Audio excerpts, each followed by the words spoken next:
Cette dichotomie entre les politiques monétaires des deux banques centrales est susceptible de pousser le dollar vers le haut. Grégory Dacko, Oxford Economics.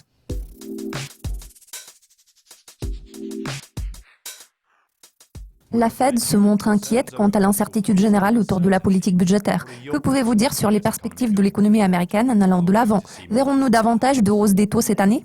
Vu une accélération graduelle de la croissance et le taux de croissance moyen d'environ 2,5%, nous nous attendons à 2 relèvements des taux par la Fed cette année. Le premier relèvement des taux est susceptible de se produire au cours du deuxième trimestre de 2017, tandis que la deuxième hausse pourrait avoir lieu vers la fin de l'année. Le dollar a chuté juste après la publication du compte-rendu de la réunion de la Fed, tandis que l'indice Eurostoxx est resté stable. Que pouvez-vous dire sur le comportement de l'euro? En parlant du taux de change, nous devons tenir compte de 2 facteurs. D'une part, nous observons une accélération progressive de la croissance de l'économie américaine. Le rythme de croissance a été très lent au début de 2016, s'étant établi à 1%. Il s'est accéléré par la suite pour atteindre près de 2,5%. L'économie américaine continue de montrer des signes de dichotomie entre le renforcement des dépenses à la consommation et le ralentissement des investissements des entreprises. Cependant, nous pouvons constater que nous observons la montée des pressions inflationnistes.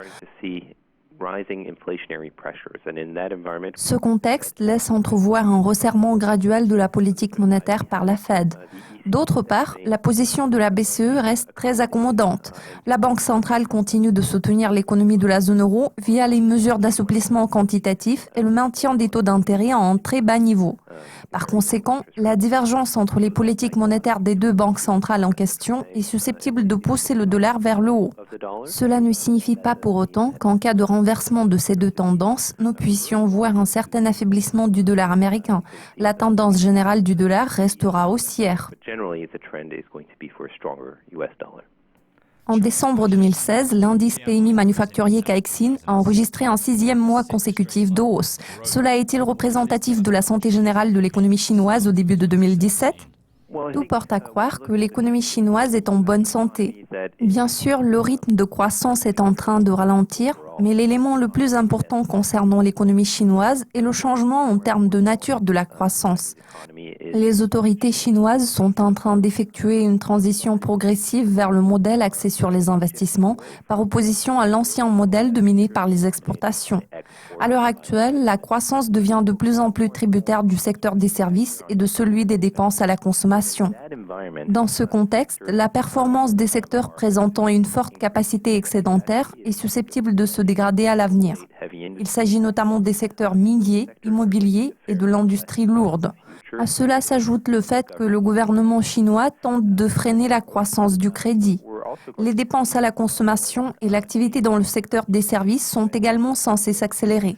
Cette croissance devrait être soutenue par une augmentation considérable des revenus. Par conséquent, nous nous attendons à ce que l'économie chinoise affiche un taux de croissance modéré aux alentours de 6%. Les autorités chinoises devraient garder un œil attentif sur le taux de change qui n'a eu de cesse de se déprécier. Néanmoins, cette tendance est partiellement attribuable à l'utilisation des réserves de change.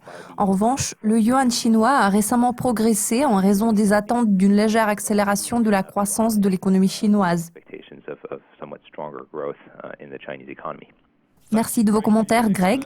Merci de votre attention. Restez à l'affût de nos mises à jour régulières sur du Cascopi TV. À la prochaine.